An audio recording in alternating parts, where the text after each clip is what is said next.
Please take your seats quickly, ladies and gentlemen.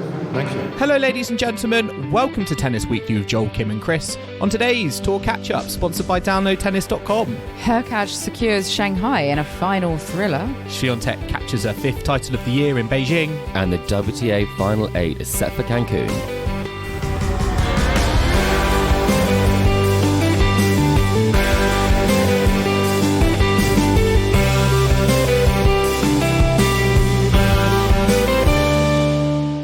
Kim, Chris, today is the 16th of October and we are here to catch up on the week in tennis at Tennis Weekly HQ. Well, it's not really the week, it's actually the last couple of weeks because we looked at the schedule, we saw Shanghai, we saw Beijing and Shanghai. I quite like this sound. I quite like the sound of Shanghai actually, but this is our Shanghai catch-up. This is our Shanghai catch-up, exactly. They weren't going on at the same time. I do not know why, but it's a very, very strange a time of the season. We're getting Wednesday finishes in ATP Finals, etc. But we decided we just wanted to hit the nail on the head with both events on one show. The Asian swing is still swinging, so we've got lots of events to catch up on. The WTA Final 8 is set for Cancun as well, and we're all back. We're back and we're back on schedule. We're on Monday starts, I believe. Thank goodness. It feels so comforting, doesn't it? This sort of weird period is coming to an end. It feels like. It still means I have to defer my quiz show watching on BBC 2 till the following day, but I'm okay with that. You guys come first. So Kim's playing catch-up, but the rest of the world is back on track. Did we ever get to the bottom of why we had Wednesday finals? Why? I mean, to me, Shanghai and Beijing, why aren't they just going on at the same time? It just doesn't feel very joined up for two organisations that, you know, over the last year plus have been telling us that they are joining up even more. Maybe it's so fans can go to both. You know, they can do a week in one and a week in another. I don't know. But a performance buy, that's a key phrase at the moment. Maybe everyone had a performance buy for the first 3 rounds of Shanghai, so they started on Wednesday. I mean, who knows? Well, we did end up with a very exciting final to Shanghai to finish on. And I just say I did predict the correct winner Kim, in our last episode. This is probably the greatest prediction in Tennis Weekly history that I can remember, because not one person anywhere, not one pundit around the globe said Hurkacz going into that.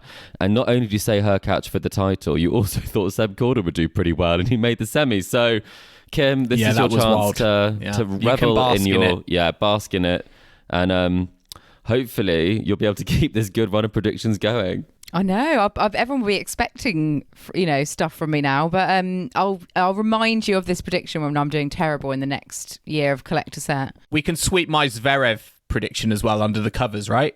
Yeah, that didn't go to plan, did it? That was definitely unfortunate. And also Coco Gauff, you were going to predict her until she lost. Hey, I was a lot closer with Coco Gauff, but yeah, Sasha Zverev did not have a good run. I don't think he had a good run just generally, or has had a very good run in Asia, similar maybe to a Brit named Andy Murray, but not my finest moment. Yeah, I mean, he did pick up a 250, I think in Chengdu. He got a bit lucky there, but he's on a 3-match losing streak now, and he's looking to qualify for the end of season finals, so things need to pick up for him, and they haven't this week, so we'll have to see what happens in Paris, because there's always that final spot for the ATP Finals that seems to go to the rogue breakout player from Paris Bercy. Yeah, all to play for. Jerzy Janowicz. Yeah, he'll be there. We'll be getting on to all the results very shortly. But before we do, highlights from the last, week/2 weeks. I really enjoyed seeing Roger Federer back on a court in Shanghai. I'm not entirely sure the reason for his presence, but money. Yeah, I suppose that's probably would explain everything. But it was nice to see him there. Although some of the photos I saw of him just sitting there, it looked like he was in a courtroom, because I thought the chairs and the Judge sort of wooden, it looked like he wasn't watching tennis. So I thought very smart sort of, courtside seats there.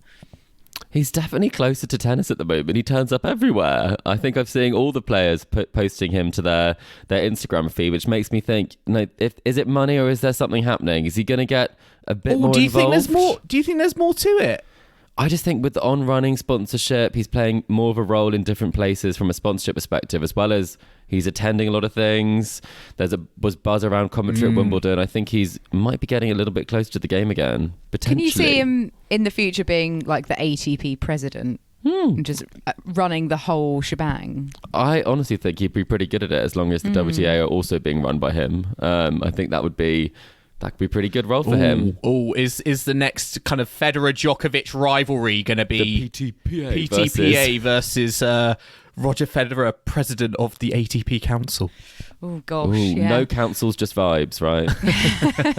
What about you guys? Was there anything that caught your eye this week, Joel? Well, it was something that has been going on actually for a while, which I only realised this week, and it's to do with Leylah Fernandez, who apparently, I don't know if you guys have picked up on this or any of our listeners, but has been experimenting with basketball shoes on a tennis court, which took me by surprise. But apparently she started the US Open with on-running tennis shoes, didn't like them for whatever reason, and switched them up to some basketball shoes. They are called the Puma Stewie 2 basketball shoes.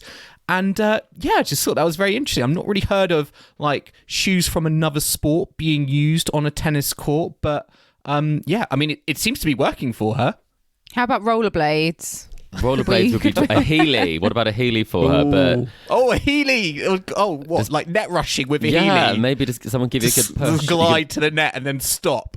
Well, Medvedev could do with them. He could just push off the wall at the back and it'll be at the net in no time. But on running, this isn't great for them because Iga also switched off from them. She went back to her Asics shoe. Interesting. So maybe they haven't quite nailed the performance shoe. But Joel, I have to say that your interesting thing from the week is getting real specific. We're in the WTA trenches on the footwear of Leylah Fernandez. I know this was very niche, but it was something that kind of caught my eye. And I was reading like the method to the madness was that tennis shoes, there might be an argument around like they don't offer enough ankle support, and basketball shoes or sneakers, they do offer that, and that is one of the reasons I think a tennis player might be inclined to try shoes from other sport. But I still feel like you don't get as much mobility, but maybe I'm just completely wrong. Well, maybe Casper Ruud is going to try some golf shoes on grass. Maybe that would help him. or maybe I'm fully expecting now to see LeBron James in some Adidas Barricades. Or they could do a cheeky swap. Who knows? Yeah. Well, it certainly was a slam dunk for Fernandez this week in Hong Kong. Somewhere else where I had more of my attention was in the beautiful singing of Qinwen Zheng, who won the title, and then in true sort of classic style, when it comes to sort of, we know in Asia that karaoke is very, very, very popular. She actually serenaded the entire crowd. This was something which, based on her character, you wouldn't have thought she would have been particularly down for. It didn't seem like she was fully forced. She really did embrace it. And I just thought this was something that you almost can't really believe this is happening, I can't think of anything more embarrassing myself. What were the vocals like? If you were Simon Cowell, what were the vocals like? I would say that she committed to the melody, but was it always in key? No. But does it matter? She'd won. Everyone was happy that they got her as a winner. So I think a karaoke audience is sometimes the kindest audience, as opposed to an X Factor audience, John. I'm more, as soon as you said that, I'm thinking if that is happening on the court, I'm hoping there is a screen with bongo cam on the fans in the crowd, and maybe you can just get like some sort of like, yes, Qinwen Zheng's the singer, and the band is in the crowd. UTS, she'd be the singer. Yeah, just bring back bongo cam. That's what makes tennis great. Yeah, I mean, even Roger Federer got involved in that, and maybe bring back that janitor's cupboard at the French Open, and she can go and sing with them back down memory lane. Oh well. We've got a lot of stuff has been going on and off the court out on the Asian swing. But let's look at the actual tennis, and singing aside, maybe Hurkacz has broken out into song since he won Shanghai on the weekend, but he would be quite right to do so because he overcame Andrey Rublev in 3 sets to win his second Masters title of his career. Went to a last set tiebreak. He had to save a match point en route to getting the win.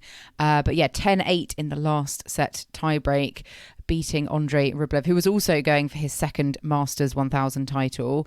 I predicted this, so clearly, I knew he had it in him. I fully believed that Hubert could do this, but this title may have surprised a lot of people. I know he's won Miami in the past, beat Sinner in that final, but that was 2.5 years ago. And I don't know. I mean, I don't see why why people weren't perhaps behind him. But he didn't really have an awful lot to go on coming into this. So, Joel, I put it to you first. What was the difference with Hurkacz in Shanghai that elevated his game to get the win and, over everyone else in the draw? I mean, I think it was, particularly in that final, it was a serving masterclass. I think, to be honest, it was a serving masterclass between the both of them. I think between them, they served 0 double faults. And Hurkacz served 21 aces, Rublev served 13. And I think it just came down to those kind of big moments, particularly in that match tiebreak, at the very end. And, I think with Rublev, it was almost like we saw the old Rublev in terms of he combusted right at the end. You saw him banging his racket against his knees. And I thought, Hurkacz, he's such a, I think at times maybe an unassuming kind of cool, calm character on the court. And I think in, the heat of the battle, particularly at the sharp end of the match in a third set tiebreak, Masters 1000 title on the line, with the opportunity, I think, for both of them to become multiple champions at that level, I just think Hurkacz was the cooler customer, and that enabled him to prevail. Yeah, and I mean, Chris, did you watch much of the final? It was could have gone either way, and I think Joel was right in the sense that right at the very end, we saw a bit of the old Andrey Rublev bat. It was a very dramatic finish, but Hurkacz actually has a very good record in finals. He's only lost one final. He was 7-1 in finals. His only defeat was against PCB in 2022 in Montreal. So actually, going into this, he was probably, dare I say it, the favourite, even though Rublev is the higher ranked opponent, is higher in the race. But what did you make of Hurkacz's performance and Rublev? What did you make of the final that we saw on Sunday? Yeah, I mean, I think it was a great match, and I think it's good to see Hurkacz playing some good tennis again. It does make you wonder, and this is something that we can debate kind of after this in terms of where is this form and where does he kind of play his best tennis, because it's definitely not week in, week out. But in terms of the match that I saw, I think it was a case of great serving, and then I was really surprised by Hurkacz's defensive skills. He was almost playing squash at the back of the court. He was getting so many more balls back in court than I have seen him do for quite some time. And so I think that combination actually really did frustrate Rublev, that it wasn't just a case that he was causing problems off the serve. He was actually making it quite tricky at times for Rublev to get the ball through the court. It's not the fastest court in the world. I think that played to kind of the big server's strengths, that you had to serve big to get the ball through, and then quite hard to put the ball away. And a number of times it was that extra ball back in court that made the difference. So kind of a defensive and serving masterclass from Hurkacz this week. Yeah, and he's now got 2 Masters titles, which is actually more Masters titles than the likes of Del Potro, Stan Wawrinka, Thomas Berdych, Dominic Thiem, even before his injury, David Ferrer. Is Hurkacz, dare I say it, Joel, I know you maybe are on this train of thought, you think he maybe overachieves at Masters level, or is he just underachieving elsewhere? Like, where can we place Hubert Hurkacz? Is he a Masters kind of star, or is he just like not able to transfer it fully to the Grand Slams? Yeah, it's tricky, because I'm not going to lie, when I saw him win this title and, Carlos Alcaraz going out, no Novak Djokovic being there, it felt like whoever was going to win it, it was like the opportunity has fallen to them. It's like this, I'm not going to get a better opportunity to add either a Masters title to my name or add another one to my name. And the fact that Hurkacz, I think, has got 2 now, I'm not going to lie, having seen him at times this season, I personally feel like he's already overachieved at Masters level, given he's a multiple title winner at this level. I think there's other areas maybe where he has underachieved, maybe like at Grand Slams, but certainly I think for me, I'm just a little bit like, yeah, 1, but 2? I mean, really? I'm not so sure. Is there such a thing as overachieving though, or is it just sort of maximising your potential? Think Masters title, surely that's a little bit different to, the slams and those sorts of performances, because you could obviously argue that, team winning a slam is overachieving in some senses there, and obviously kind of maximising your potential, like Stan winning 3 of the 4 slams at a time when the big 4 were about, is actually something that's really impressive. But for Hurkacz, I mean, when he's on, I think there's no debate that he can play some unbelievable tennis. And when I watched him play Djokovic, he should have beaten him at Wimbledon. I really, really do think that from watching that in the service numbers, it was almost unbelievable that he lost some of those sets. So he's going to be, we talk about this with Petra Kvitova. There's weeks where you're going to be on, weeks you'll be off. And it seems like his balance is almost that he's off 90% of the time, and then 10% of the time he really turns up. So I think it's strange that those players don't have more 1,000 titles. I can't believe that Del Potro and Wawrinka only have 1 Masters title to their name. So it just shows you how hard it was to win them at that time. Whereas now we have, the likes of Sinner has 1, and Rublev has 1, and Rune has 1. So I guess that's the question, is it just easier to win 1 now? Yeah, I think that's a fair point. And I think also the fact that this is towards the end of the season, we do, I think, Djokovic. Exactly, no Djokovic as well. We do get, I think, those surprises. I mean, I also wasn't expecting to see Grigor Dimitrov play some of the best tennis I've seen from him play, in a while. I mean, I know we got a surprising final, but I mean, the semi-finalists, it was a very surprising set. Not for Kim. Well, not for Kim, not in that bottom half. But I mean, yeah, Dimitrov, Rublev, Hurkacz, Korda. At the very start, you would not have said that was going to be your final 4 in Shanghai.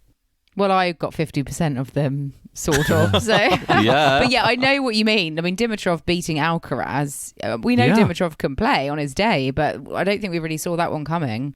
There's not many players who have beaten Carlos Alcaraz with a one-handed backhand. I don't think Stefanos Tsitsipas is part of that list, but Dimitrov played some fantastic tennis. And it's funny because in an interview he was asked about, he's been around so long, and it's like he was saying, like, look, I've never gone away, and I think it's impressive to see the level that he can still bring to the court, because I think there are people out there probably think he's a little bit of a has been and is just sort of playing and plying his tennis on the tour, but is he truly competitive? But you see that Carlos Alcaraz result, it was a real fantastic, really fantastic performance from him.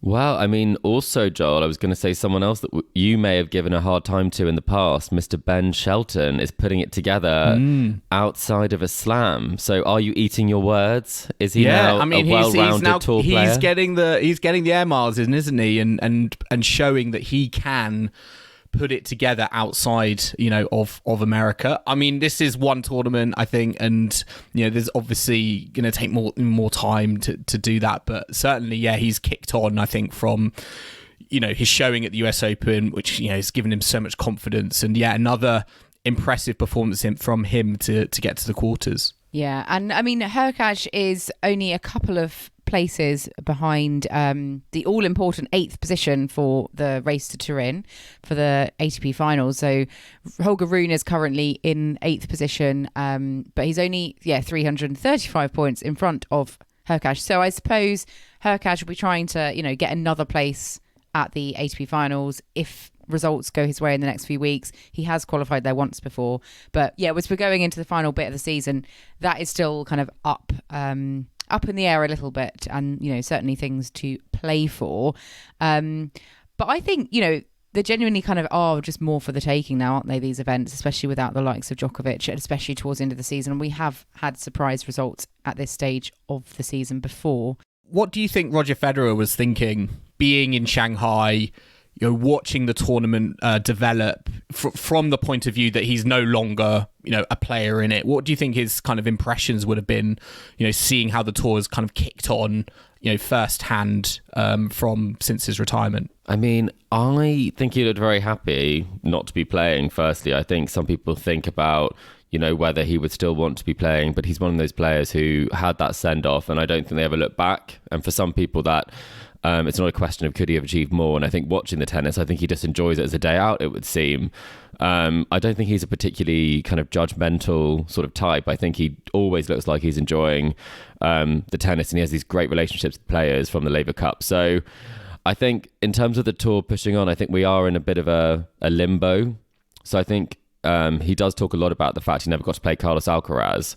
Yeah. So I think he would really... I feel like a lot of fans talk about the fact that we did get, Carlos Alcaraz versus Roger Federer. Yeah, and so I think maybe that's the sort of thing where he watches some of the young guys and thinks, oh, I wish I could have crossed over with them. But I think that's probably kind of as much sort of regret as he might have on the tennis court, apart from that Wimbledon final against Djokovic. And let's have a look at what happened in Beijing, which was the week 3 before, weeks ago, as we have mentioned. So apologies, it's slightly late in the day. I'm sure all our listeners know perfectly well what happened, but we'll remind you. We'll remind you. Yeah, here we go. You haven't had Tennis Weekly's view of it yet. But Iga Swiatek, she won her 5th title of the year, beating Samsonova in straight sets. It was quite comfortable, 6-2, 6-2. So Swiatek kind of back on track, winning titles. She's actually become the first player since Serena to win 5 or more titles in back-to-back seasons. So obviously last year and this year, Serena had done that in 2014 and 2015. So a really, solid achievement there, comparing yourself to one of the greats of the game. But yeah, she came through Beijing, beat Coco Gauff, the new US Open champion, quite comfortably in the semi-finals. Also beat a bit of Caroline Garcia as well en route. But Chris, what did you make of Iga's week in Beijing?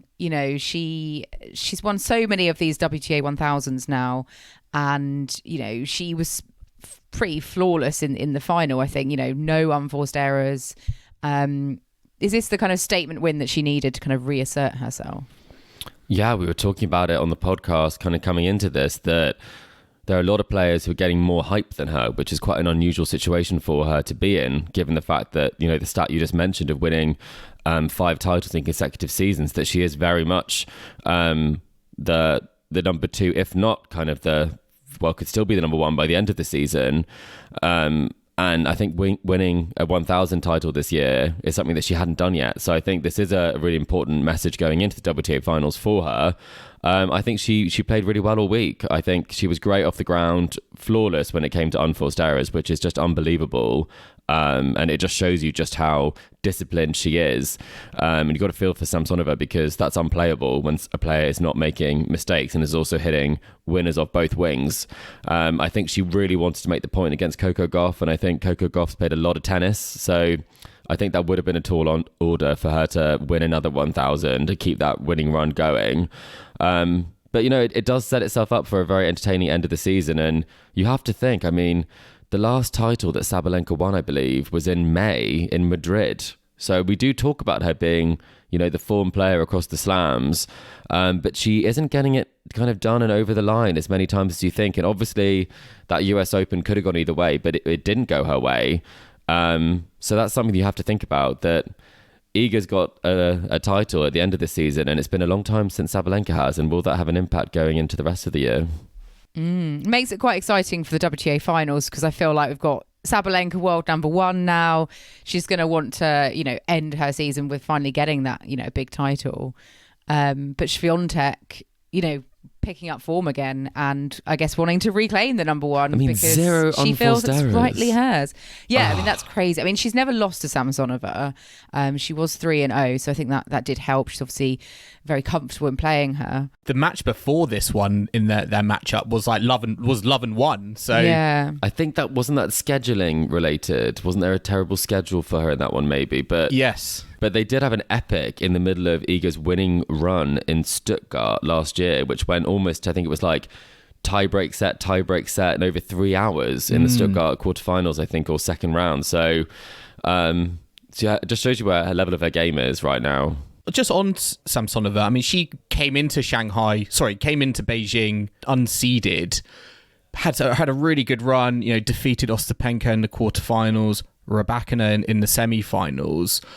Why isn't her ranking like higher? Why isn't she seeded? Because I feel like we've spoken about her name across the season. She's put some very decent performances in 2023. Why isn't her name higher up the rankings list? Well, you've got to do it week in, week out, and I think it's a similar thing when it comes to like a Hurkacz who does have some standout results. I mean, she's had 2 finals at 1,000 level and not been able to kind of be competitive in them. But that's the sort of points that get you top 20. But you need to be consistent week in, week out to get to the top of the tour because there are so many players out there who can play really, really well.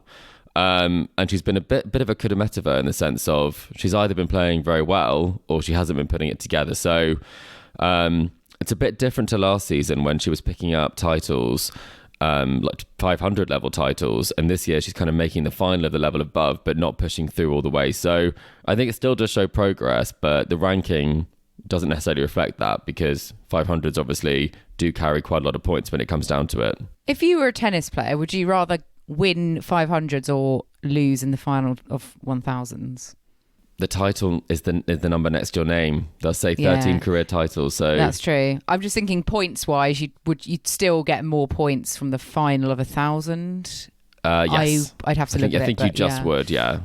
But no, I mean, I agree with you. I just suddenly came to my mind. And actually, I did once predict Samsonova to win Wimbledon, which could still happen. So we'll see. Maybe she's saving herself, Kim. Yeah, she clearly is. Yeah, and I feel like she'd love to keep just playing Rybakina because Samsonova feels like Rybakina's kryptonite at the moment. I think that the head-to-head is very much favourable towards Samsonova, and faced against a player like Samsonova who's got a big serve similar to Rybakina, who can hit aces, hit powerfully.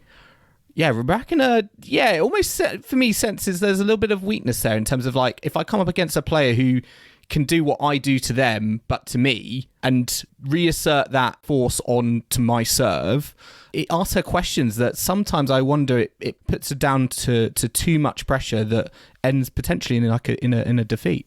I think she goes for that first strike tennis because you can be hit off the court by Rybakina, and I think a lot of players don't go out there thinking, right, let's really move her about and really kind of put her to the test.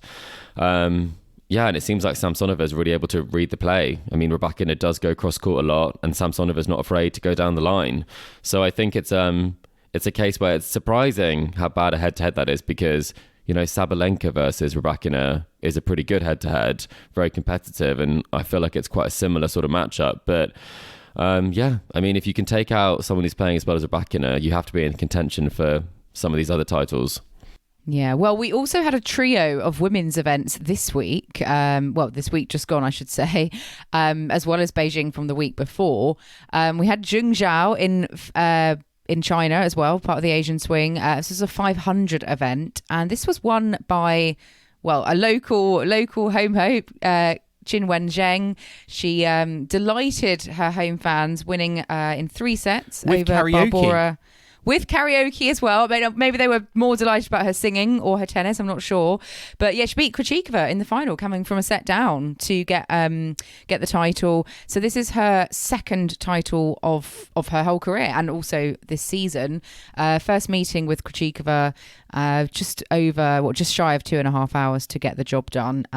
Obviously, I think fueling that crowd's energy to get the win. I mean, what did you make of this one, Chris? Because Krejcikova, I feel like she's been sort of off, not on my radar for a while. So even her getting to the final was sort of, I don't know, kind of surprised me a little bit. But Qinwen Zheng, I think, based on her performance this week, she's having quite a breakout year, really, isn't she?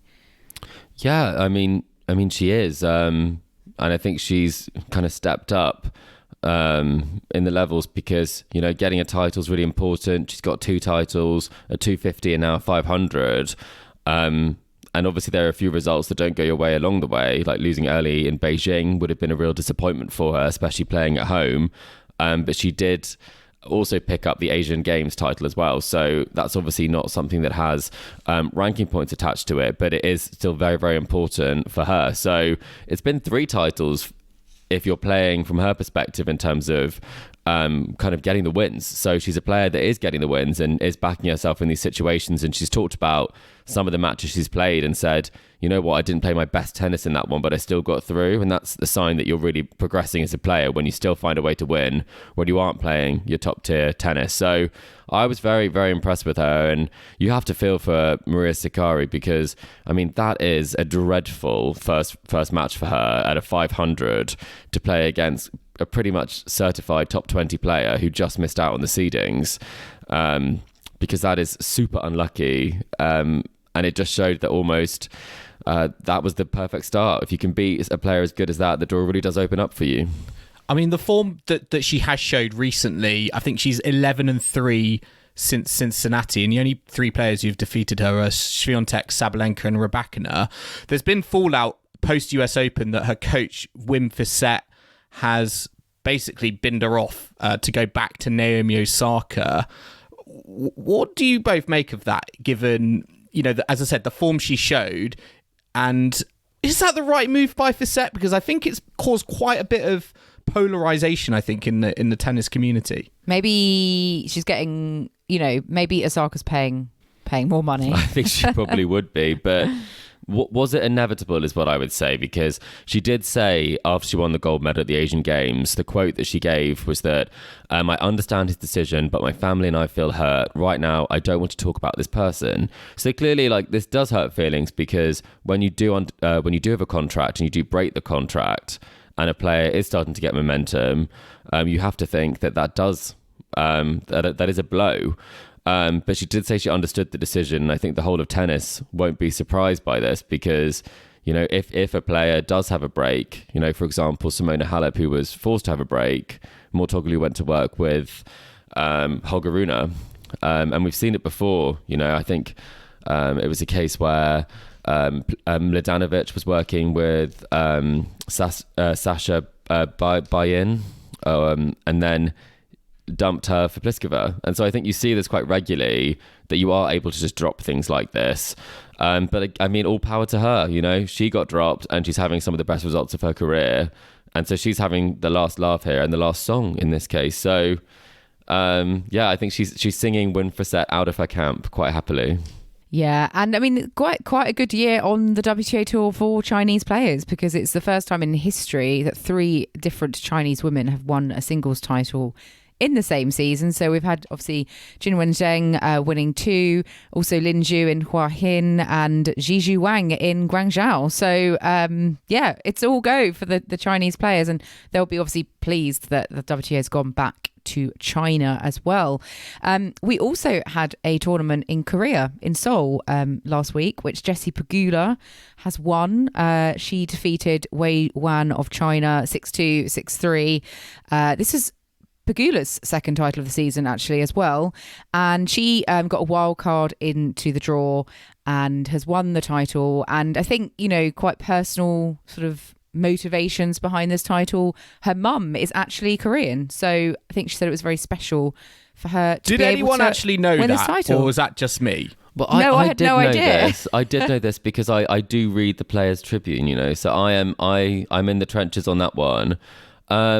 But maybe that I didn't know she took a wild card. That was a bit that surprised me from that opening bit, because if this tournament meant so much to you, wouldn't you put it on your calendar? Well, that is a good question. However, she was the top seed once she was in the draw, and she did drop a set to Claire Liu, but apart from that, it was pretty comfortable all throughout the tournament. I mean, as you kind of would expect, she obviously Ostapenko was the second seed, lost first round, so she was sort of, I guess, a cut above the rest of the draw. But yeah, I mean, hopefully this will do her some confidence, because Pegula's been at the top of the in the top sort of higher echelons of the rankings for a while now, but she's only got 4 career titles, which surprises me. Yeah, I thought she would have racked up a few more. It's only her second title this year. That to me is not. Wow, I don't think that's fair returns on the tennis I think we've seen from Pegula this season. I mean, 1,000 though. 2 of the titles are thousands, so yeah, big time player. Well, 1,000 big time player, not Grand Slam big time player. Yeah. She like Hurkacz. A in little a way. bit, right? Could we compare the two? Oh no, she's a sort of Rublev, isn't she? I suppose. Or if we're comparing, bridesmaid, never the bride. We won't go down that analogy again. But yeah, I think hopefully this will help her with her mindset for bigger tournaments to come, and for her opponent in the final. This was kind of a sort of breakout win really for her. Breakout week. Sorry, getting to the final, getting to her first WTA quarterfinal, semi-final, and final all in 1 week. So perhaps a future name to watch as well. And just before we go for a break, one other tournament to round up in Asia the week just gone. We went to Hong Kong as well on the WTA Tour, the 250 event out in Hong Kong, which Leylah Fernandez won from a set down in the final against Siniakova to get her first title of the tournament. And obviously those basketball shoes paying off well for Fernandez. Did you get to watch much of Hong Kong, Joel? I watched some of the highlights, and the final, it looked pretty high quality. I don't think, this wasn't like, the Jessie Pegula final when it felt a little bit like a formality. Both of these players were really, really wanting it. And, for Fernandez, we know that she's such a fighter and a battler, from that US Open run when it almost felt like every round she was down a set and came through with the victory. And, in the final against Saniakova, it was the same story. And in the third set, she was just so impressive in terms of some of the shot making she was doing down the line from the ground stretch and the baseline. And I was really happy for her, because I know it's not all necessarily been plain sailing for her. I think since that US Open final, and I was looking at her results this season, I'd arguably say she's had better results on the doubles circuit. She reached the French Open ladies doubles final, and I thought this was quite an interesting context here for this match, because both these players, arguably Fernandez and Siniakova, they've had better results on double circuit, and they're looking to find some singles form. And Fernandez has done that, and hopefully she can kick on from this, because I feel like she's better than what she is, I think, performing on the singles court this season. And she's been as high in the singles rankings as 13, and I think she's kind of around just inside the top 50 at the moment. And hopefully she can kick on back up the rankings. Yes, I believe she can, and I think those new shoes are doing her the world of good so Stick far. to the basketball shoes, exactly. Yeah, maybe other players will start, doing that as well, like we mentioned earlier. But well done, Leylah Fernandez. Well done, Swiatek, Swiatek, Qinwen Zheng, all our winners from the last week. We're going to take a very quick break now, but do join us in the second half, where we'll be discussing the WTA Final 8 in Cancun, the Billie Jean King Cup Finals squad announcements, and we'll also be looking at the action to come this week, including Tokyo, Stockholm, and the European Open in Antwerp. So do not go anywhere.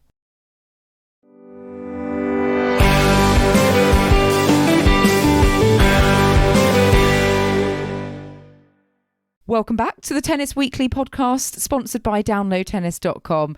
Now we're going to move on to a little bit of a fun game before we get on to all the news and updates from the tennis world.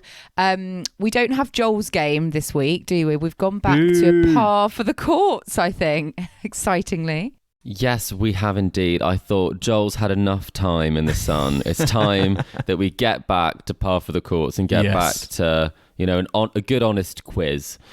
We're back to a back and forth format between Kim and Joel. So a reminder, rivalry has been renewed. Yes, exactly. And I've made this hopefully quite even. We're not focusing on just the WTA or the ATP. It's actually both, and it's 1000 themed. So the question that I ask you is, you have to name all of the finalists or winners of 1000 tournaments across WTA and ATP this season. So we've had quite a few of answers that have come up. And for those listeners who haven't heard this section before, we will be doing a back and forth where Joel or Kim will start, and then they have to keep guessing until someone gets it wrong. And then that person might have to get another one right, because we've learned that the way we played it before was wrong. So you've got to annihilate the opposition, basically. This is tough. Who's going first? Who's feeling the least or the most? Well, Joel's game. I think Joel should start. Yeah, I'll give that to Joel. Okay. I'll start with Novak Djokovic. That is a correct answer. The Cincinnati champion. Andrey Rublev. That's another correct answer. Hubert Hurkacz. Let's get through this. Come on. Iga Swiatek. Indeed. Carlos Alcaraz. It's finalists as well, right? Yes. Okay. Ludmila Samsonova. You love to name a Russian. Arina Sabalenka. Jessica Pegula. Coco Gauff. Yes. Oh, yeah. Now I'm thinking, who did they all Ooh. beat? It's got quite difficult quite quickly, hasn't it? It was so easy before. It was so easy, now it's so difficult. I know. I can't remember the Masters from long ago. Was Kim, this I'm this gonna year have or to the push year you for before? time. Oh no! Oh, who won in? Oh, Just think of thousands. Casper of just- Ruud.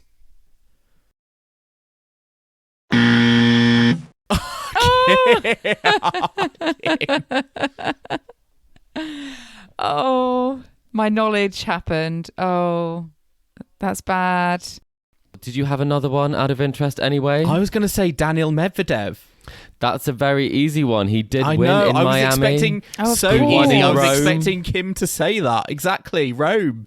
I Yes. just suddenly thought of someone else. I That should have was said. his French Open. Klaverdev, exactly. Of course. So there were many others you could say. I'm sure now that we've stopped the game, you'll both think of some more. Anyone else spring to mind? Yannick Sinner. Yes. Sinner in the summer. Yeah. Sinner did get Sinner his in first the Masters summer. Love title. that. Honestly, that sounds like a lovely cocktail. Rebecca. Rebecca, yes, indeed. She won in Indian Wells, Rome, and made the final of Miami. Yeah. What Jabeur? about...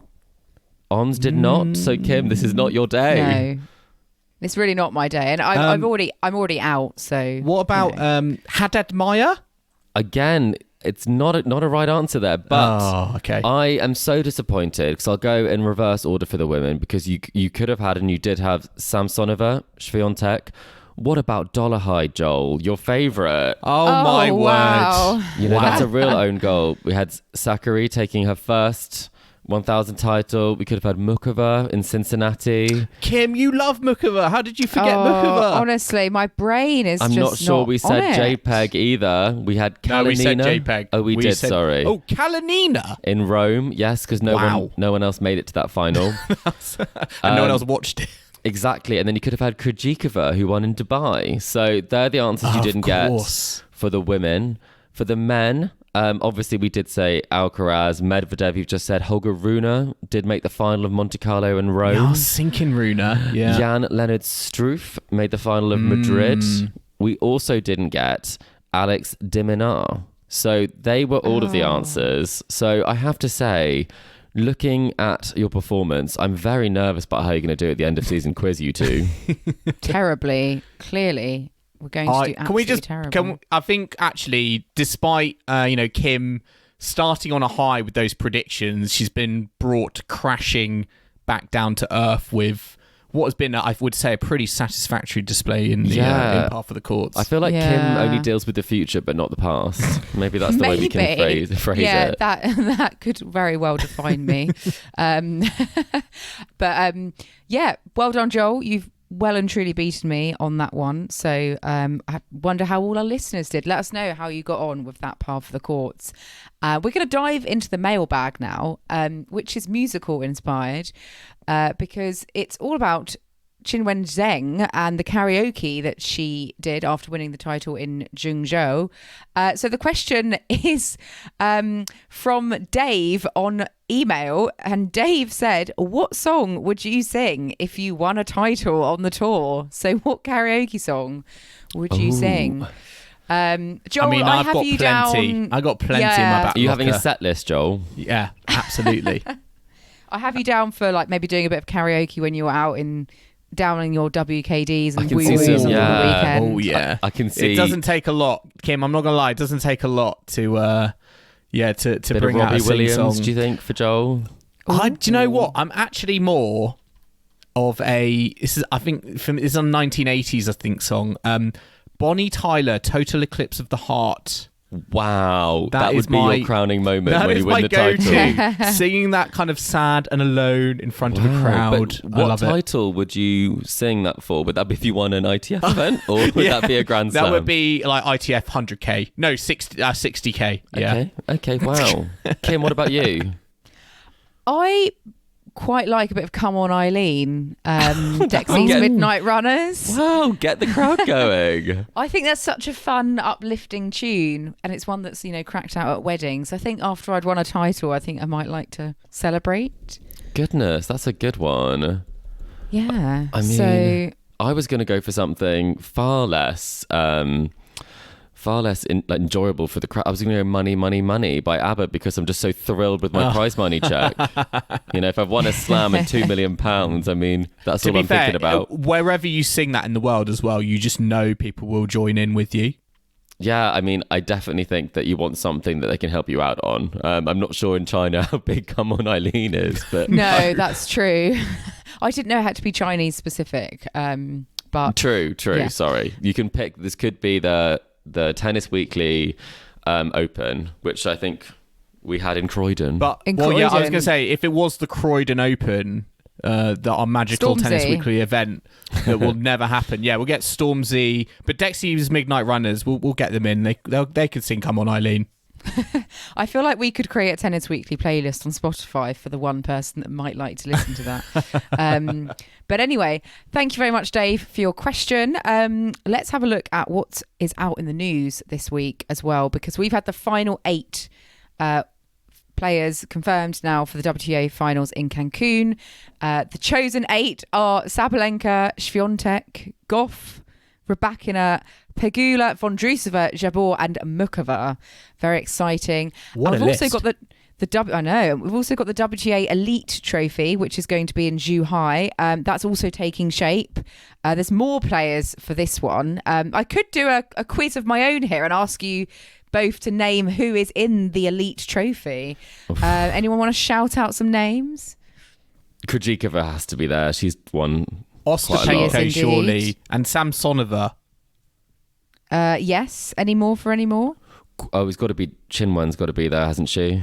She is. Caroline Garcia is there, sort of having a non-renaissance at the moment. Isn't that bad? She won't be defending her title. Should be the WTA Elite I know. Trophy. That's Well, a shame. that was the question I was going to ask. Who from that list in the Elite Trophy will be like happy they're there, and who will be kind of disappointed they're there and they're not actually in the showpiece event in Cancun? Tricky one. Krejcikova, I think, anyone who started the season very well, like she obviously won the title in Dubai. But I think I feel like Ostapenko's had chances to have got herself up there, but just combusted. So maybe her. We've got Kudermetova there. Kasatkina had Admire. Keys as well. Krejcikova, Ostapenko, Samsonova, Garcia. I think we've said them all. Still 3 more to be decided as well, I believe. That's a lot of players. But I mean, in terms of the final 8, I honestly think for Cancun, this is one of the strongest fields we've had. I think it's the first time in something like 5 or 6 years since all of the Grand Slam champions have been there. Because obviously we've had these sort of breakout champions who haven't necessarily got the points across the board. Like obviously Raducanu didn't qualify for the end of season finals, for example. And so we have all of them. We've got every champion there. We've got Sabalenka who won the AO. We've got Iga who won Roland Garros. Goff in the US Open and Vondrousova in Wimbledon. And then we've got, Rybakina who's very much in the mix. We've got finalists there for across the slams. So I really think, I don't know what you think about this, but this is a WTA Finals that I actually think I might be tuning in for.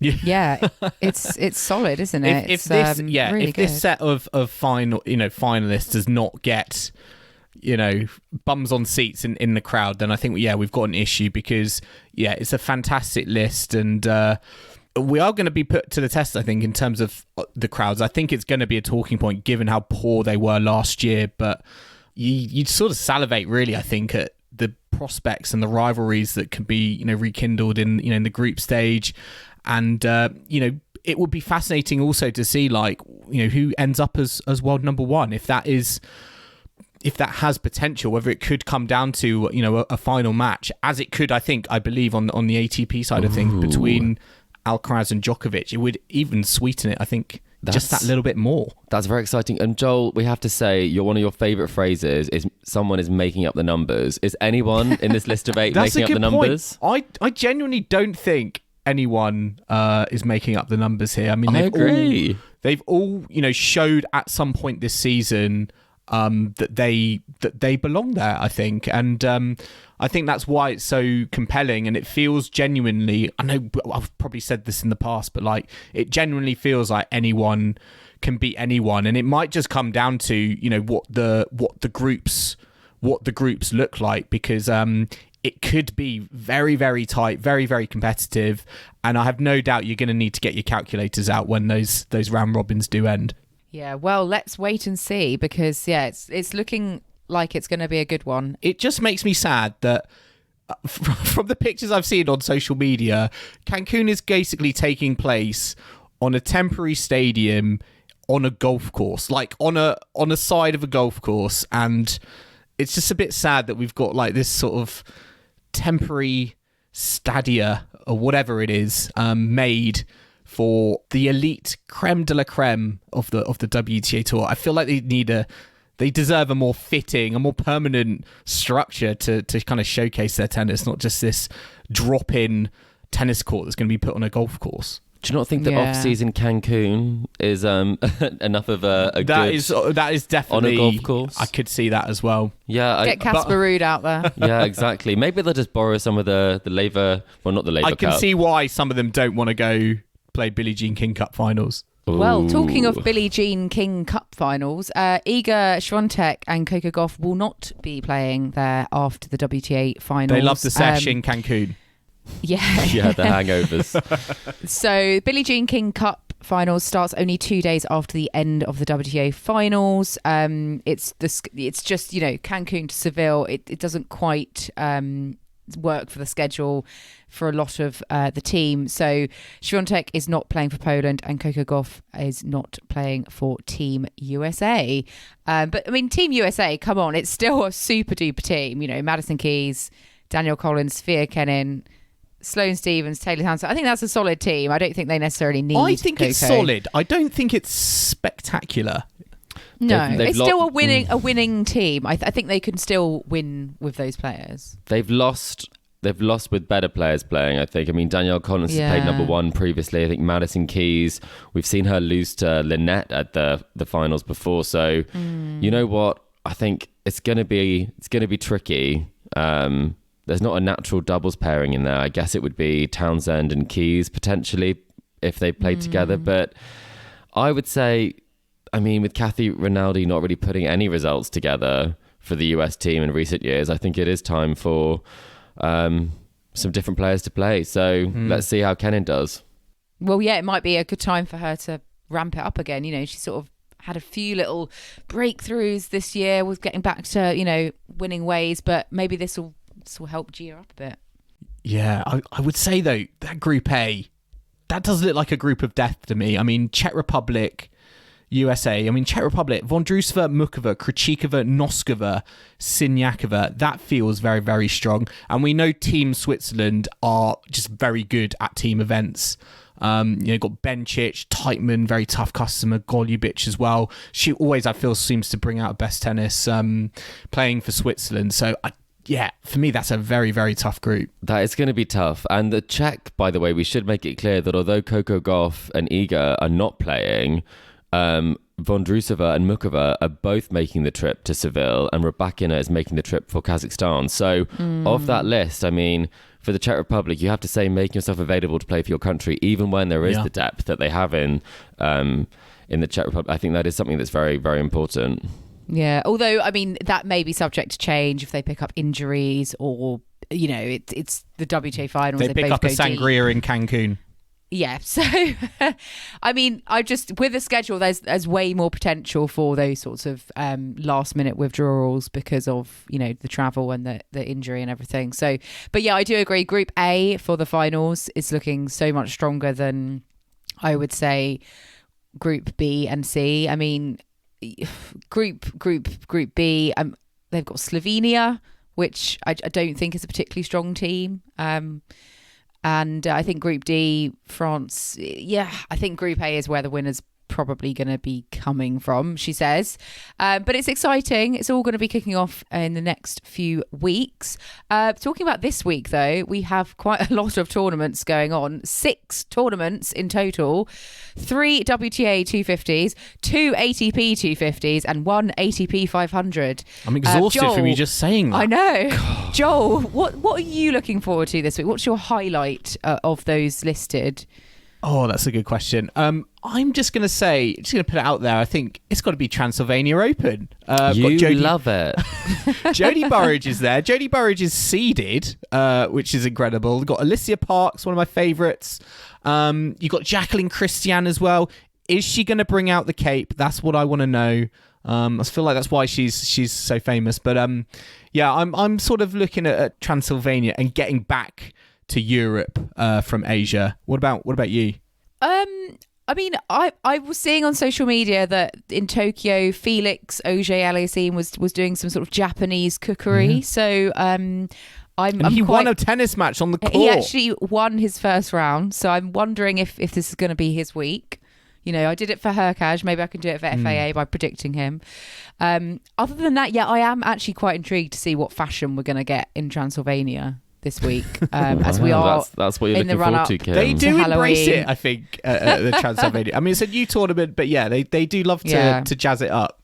Yeah, we've also got Stockholm. Holger Rune is the top seed. We've got Antwerp. Tsitsipas is the top seed. We've got Monastir for the ladies. Jasmine Paolini is the top seed. Goodness. And we've got Nonchong in China, where Haddad Meyer is the top seed. And Kostaya is the top seed in Transylvania. So, I mean, it is all happening. There is something for almost everyone, I would say, on the tour this week. Antwerp, wasn't that normally earlier in the season? I always remember sort of that was kind of just after the Australian Open, where they kind of went and played Are you getting France. mixed up with Rotterdam? No, I honestly feel like Antwerp maybe was a stop early. Different countries. No, okay. Well, I don't know. I've no fact checking from me. I will stop speaking now. No. I remember this was the tournament that British people got to the final several years in a row. Antwerp. Yes, Kyle Edmund. Was it not? Dan Evans. And then Andy Murray played Stan Wawrinka after that hip surgery and won. So I think it has been in October for at least like the last few years. Okay, that was thanks for clarifying that. I just lost an individual part of the courts. Chris, you've got one eye on next week. I know there's a lot of tournaments going on this week, but Vienna, the 500 is coming up, and are you gonna take a little trip there? I am. I actually I was thinking, will I go back to Stockholm? And then I just thought the lineup, and I don't mean this in a harsh way, but it's definitely suffering for the fact that there is Tokyo on the Asian swing has happened, because there's not the best lineup. Whereas, go to a 500 in Vienna, take in an opera. It's a very appealing prospect. So that's where I will certainly be looking. I actually prefer the riding school that is based there, not the opera. If you want the riding school, the Spanish riding school. Yes. That's the one. Yeah. Or maybe I'll visit that instead of the tennis and report back. Get some Zaka tort in you as well. There we go. Honestly, feast yourself up on the we're actually a travel and culture We're a travel podcast. Yeah, we are, aren't we? Quite. Well, on that note, we'll be back, I guess, next week if we can lure Chris away from travelling to Vienna. But we'll be back to round up this week's action, and we'll see if Christian brought out a cape in Transylvania or not. Important stuff. Very, very important. But yes, we're going to wrap it up there. I hope you've enjoyed our latest episode of the Tennis Weekly podcast. Remember to subscribe to us to stay up to date on all the action still to come from the ATP and WTA tours. We are on Apple Podcasts, Spotify, and all major podcasting platforms out there. And if you like what you're hearing, then make sure to leave us a rating and a review on Apple Podcasts or Spotify. You can also follow us on social media or email the show. We're on Facebook, Instagram, TikTok, YouTube, and X. Our handle is @TennisWeeklyPod, so do find us on there if you haven't already. You can also purchase exclusive Tennis Weekly merchandise at etsy.com/shop/tennisweeklypodcast or email the show tennisweeklypod@gmail.com. And also don't forget to check out our website tennisweekly.co.uk. And we will be back next week at Tennis Weekly HQ for our next tour catch-up. So I hope you can join us for that. But in the meantime, it's goodbye from Kim. Goodbye. It's goodbye from Chris. Goodbye. And it's goodbye from me. We'll see you again soon.